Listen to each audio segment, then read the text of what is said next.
Hola, hola, ¿cómo está, estimado curso? Siempre interesante, siempre llamativo, séptimo básico. ¿Cómo están? Espero que bien. Bienvenidos a nuestro nuevo mes de aprendizaje de un recorrido, pero impresionantemente veloz, en la medida de lo posible profundo, de la Edad Media.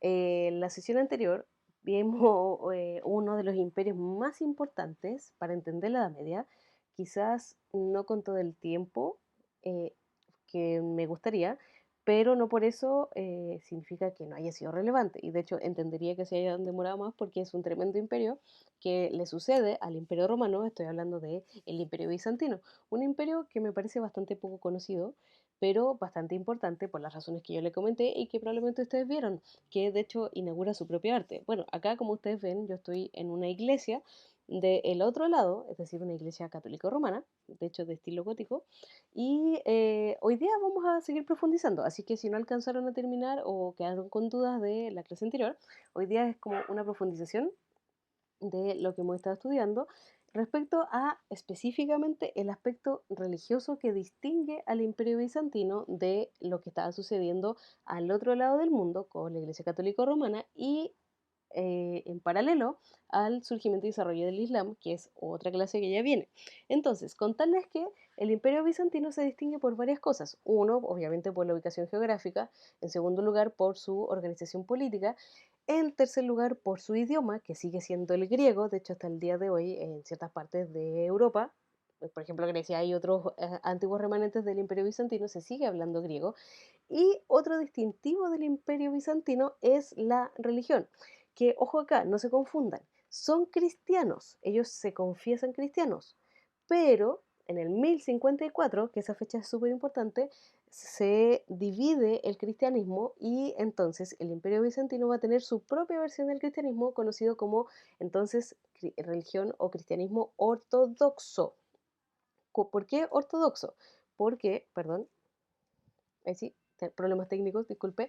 ¿Por qué ortodoxo? Porque se va a provocar una polémica y aquí de repente el libro no les entrega la suficiente información para entenderlo más claramente. Hagamos un recuento.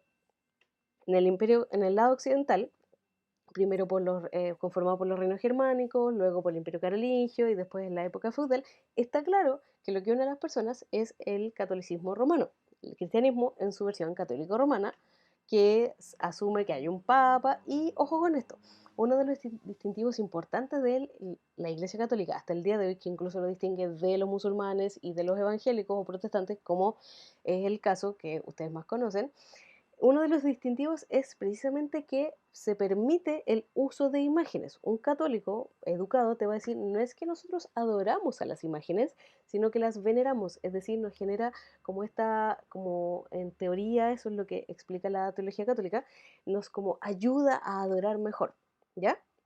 Entonces, en el 1054, el gran motivo, o uno de los motivos que se dio para que el otro, el imperio bizantino, dijera, no, ¿sabe qué? Nosotros vamos a hacer una religión más pura, de ahí viene la palabra ortodoxa, es decir, viene de dos palabras en griego que quiere decir la doctrina correcta, o recta, correcta, ¿sí? Uno de los motivos por los cuales se van a separar, y entonces por primera vez el cristianismo se va a dividir, va precisamente a ser por causa de el uso de imágenes. Entonces, eso fue uno de los motivos que se dieron para el surgimiento de la Iglesia Ortodoxa. Además, por supuesto, de los siempre presentes conflictos de poder. Entonces, de ahí viene un concepto que es iconoclastía o destructores de imágenes, porque en el 1054 en adelante y antes de eso, obviamente, hay toda una serie de polémicas en cuanto al lugar de las imágenes en la religión y en el culto cristiano. Para el mundo occidental, hasta la reforma protestante, la imagen está permitida.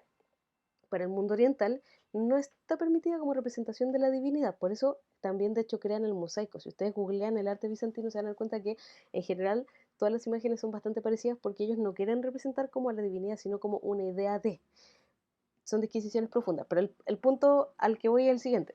Uno de los grandes distintivos, y fue dado como motivo de la separación, y le da el nombre de iglesia ortodoxa o iglesia que cree correctamente o más correctamente que el lado occidental, va a ser las imágenes, además de la diferencia en su máxima autoridad. Entonces, Dentro de los grandes distintivos del Imperio Bizantino va a estar el tema de las imágenes. Otro gran distintivo que eso venía de ya largos siglos es la posición de Jesús. ¿Qué se cree respecto a Jesús? El lado católico y cristiano occidental, incluyendo los protestantes, van a creer que Jesús es divino, es decir, es 100% humano, 100% divino.